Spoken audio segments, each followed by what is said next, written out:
Đài Hoa cô ấy đang xếp quần áo của mình khi anh trai cô ấy bước vào phòng, nhưng anh ấy không nói gì, chỉ nhấc một cái móc áo từ giường của cô ấy lên và xoay nó xung quanh cho đến khi nó không còn là một cái móc áo, không còn là một hình dạng nữa. Cô ấy muốn hỏi anh ấy có ổn không nhưng cô ấy biết câu trả lời là không, vì vậy cô ấy cắn chặt môi dưới và những chiếc răng trên của cô ấy chìa ra như là của một con thỏ. Một con chuột đồng, hoặc một ông già tên là Hector. Anh trai cô lấy cái móc áo và quấn sợi dây, giờ đã lãng phí và giang ra, vòng quanh cổ tay anh một lần, 2 lần, 3 lần rồi anh nhìn lên em gái mình. Cô ấy mỉm cười và hàm răng của cô ấy dần trở lại trong miệng, trở lại hàng ngay ngắn mà niềng răng của cô ấy đã làm việc rất chăm chỉ để đạt được. Bạn có ổn không? Anh ấy lắc đầu. Không, phải không, và cô ấy tháo chiếc móc áo đang bị bung ra khỏi cổ tay anh ấy và cũng lắc đầu nên giờ họ đang ngồi trong im lặng, nhưng sự im lặng còn lớn hơn bất kỳ lời nào hoặc bất kỳ bài hát, bộ phim hay vở kịch nào hoặc tiếng dế kêu bên ngoài. Trong im lặng, cả hai đều nghe thấy quá nhiều. Bạn có muốn đi lấy đồ ăn không? Tôi không thực sự đói ngay bây giờ. Tôi biết, nhưng bạn vẫn nên ăn một chút gì đó. Tôi có thể lái, cô ấy cười và sau đó nhận ra rằng anh ấy đang nghiêm túc mặc dù anh ấy chưa đủ tuổi để ngồi ở ghế trước thực tế là chưa đủ tuổi lái xe. Bạn không thể, nó không được phép, và những gì được phép sau đó, ai là người đưa ra các quy tắc cô ấy không biết. Tôi sẽ đưa ra các quy tắc, vậy hãy để tôi lái xe. Cô ấy gật đầu, nó không giống như cô ấy ở bất kỳ hình thức nào để đưa họ đi bất cứ đâu. Vâng, chỉ lần này thôi, lần sau, tôi sẽ đưa chúng tôi đến đó, cho dù đó là ở đâu. Bạn muốn ăn gì, tôi không biết, chúng ta có tiền để làm gì, để tôi kiểm tra. Cô đứng dậy và đi vào phòng bên cạnh, lấy ngăn kéo từ tủ quần áo của mẹ cô và lấy ra những thứ trên giường. Có rất nhiều đồ trang sức nhưng cô ấy chưa muốn bán.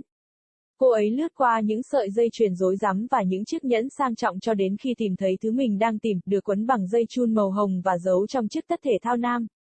Có 2 tờ $100, cô ấy nghĩ rằng sẽ có nhiều hơn nữa.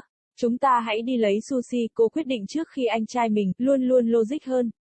Có thể phản đối, không có tiền thật để họ mua sushi, đặc biệt không phải bây giờ khi giá cả cao ngất ngưởng, nhưng cô ấy muốn có sushi và đó là một trong những thứ duy nhất cô ấy muốn có. Lên xe đi, cô ấy gọi vào phòng bên cạnh, và tôi sẽ đến ngay. Được rồi, nghe có vẻ giống như một kế hoạch, anh trai cô bước vào nhà để xe và nghe thấy tiếng đóng cửa sau lưng. Khi chắc chắn rằng anh ấy đã đi, cô ấy gấp tiền thành những hình vuông nhỏ và nhét chúng vào áo sơ mi của mình, bên cạnh con dao nhỏ và cả cái lớn hơn nữa. Tiền và dao và sushi, đó có thể là tên cuốn tự truyện của cô ấy giả sử, nếu cô ấy đến được một nơi có giấy, máy tính, bút, bất cứ thứ gì cô ấy cần để viết lại. Nhưng viết lách là mối quan tâm ít nhất của cô ấy vào lúc này. Có những con cá lớn hơn để chiên. Và chúng đang gõ cửa sổ của cô ấy khi cô ấy quay về phía nhà để xe, sẵn sàng tham gia cùng anh trai của mình trong cuộc tìm kiếm sushi có lẽ là vô ích của họ. Những con dao đập vào bụng khi cô ấy bước đi và cô ấy rất vui vì đã bọc chúng rất kỹ, nhưng thật trớ trêu khi cô ấy phát hiện ra một thứ sắc nhọn như vậy đang nảy lên gần như vui vẻ khiến cô ấy mỉm cười. Cô ấy vẫn cười khi cô ấy đến xe hơi. Và sau đó cô ấy ngừng cười. Anh trai cô ấy không ở nơi anh ấy nên ở, không ngồi trên ghế lái của chiếc xe mà cha mẹ cô ấy đã tặng cho cô ấy vào sinh nhật lần thứ 17 của cô ấy, 3 tháng trước khi họ anh trai cô ấy không ở nơi anh ấy nên ở, bạn ở đâu, cô ấy mở cửa xe. Điều này không vui, vẫn không có ai ở đó. Bạn có 3 giây trước khi tôi lên chiếc xe này và khóa cửa. Videri không trả lời, cô leo lên xe và khóa cửa. Chìa khóa đã ở trong túi của anh trai cô, vì vậy cô không thể làm gì khác ngoài việc ngồi đó và chờ xem anh ta có quay lại không hay anh ta, cũng như bố mẹ cô, đã biến mất. Không chết, không còn, và cũng không biến mất bởi vì cô ấy biết họ đã đi đâu. Đúng hơn, cô ấy biết họ đã trở thành cái gì. Có tiếng gõ cửa sổ và sau đó, trước khi cô ấy có thể cúi xuống, tấm kính vỡ tan. Cô trằn trọc cảm thấy sự sắc bén và máu trên mặt tay và cổ thấm qua áo sơ mi của người cô yêu. Con chó nội dung, trước đây có màu nâu nhạt giờ dường như gầm gừ qua hàm răng màu đỏ, màu đồng. Cô ấy không thể làm bất cứ điều gì về nó bởi vì cô ấy không nghĩ về bộ quần áo bị hủy hoại của cô ấy hoặc chiếc ly trong tay của cô ấy. Cô ấy không nghĩ đến tiếng rắc mà cô ấy nghe thấy từ các ngón tay khi cô ấy di chuyển quá nhanh, cách chúng uốn cong quá xa về phía sau, treo ở những góc quá sắc nét và giống như mì ống quá chín, mắc kẹt vào ghế của xe hơi nếu cô ấy để chúng ở đó quá lâu. Cô ấy không nghĩ đến điều không thể tránh khỏi, cô ấy đang xử lý những gì cô ấy nên làm tiếp theo và cô ấy đang trèo qua đống rác trong xe của mình. Có một lọ hỗn hợp các loại hạt một cái đó anh. Calypse, she's putting up her clothes when her brother walks into the room. but he doesn't say anything, just picks up a hanger from her bed and twists it around and around until it's not a hanger, not a shape at all, anymore. She wants to ask if he's okay, but she knows the answer is a solid no, and so she chomps down over her bottom lip and her top teeth stick out like they belong to a rabbit, or a hamster, or a very old man named Hector. Her brother takes the hanger and wraps the wire, now wasted and outstretched, around his wrist once, twice, 3 times, and then he looks up at his sister. She smiles and her teeth fade back into her mouth, back into the neat rows her braces worked so hard to achieve. Are you okay? He shakes his head. No, are you? And she takes the unraveled hanger off his wrist and shakes her head too, so now they're sitting in silence, but the silence is louder than any words or any songs or movies or plays or the sound of crickets outside. In the silence, they both hear too much. Do you want to go get food? I'm not really hungry right now, I know, but you should still eat something. I can drive, she laughs and then realizes he was serious, even though he's barely old enough to sit in the front seat, much less actually drive the vehicle. You can't, it's not allowed, and what's allowed, then? Who makes the rules? She doesn't know. I do. I'll make the rules, then let me drive, she nods. It's not like she's in any shape to drive them anywhere. Okay. This time only, though. Next time, I'll drive us there, wherever that is. What do you want to eat, though? I don't know. What do we have money for? Let me check. She gets up and walks into the next room, takes the drawer from her mother's dresser and pours out the contents on the bed. There's plenty of jewelry, but she doesn't want to sell it yet.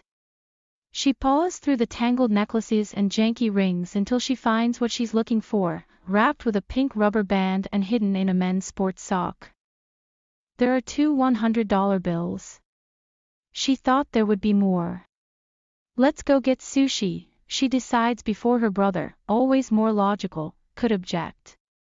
There was no real money for them to buy sushi, especially not now when the prices were so high and mighty, but she wanted sushi and it was one of the only things she wanted that she could have. Go get in the car, she calls into the next room, and I'll be right there. Okay, sounds like a plan. Her brother walks into the garage and hears the door closing behind him. When she's sure he's gone, she folds the money into tight squares and tucks them into her shirt, beside her small knife and the bigger one, too. Money and knives and sushi. That could be her autobiography's name, she supposes, if she ever makes it to a place with paper, a computer, pens, whatever she needs to write again. But writing is the least of her concerns at the moment.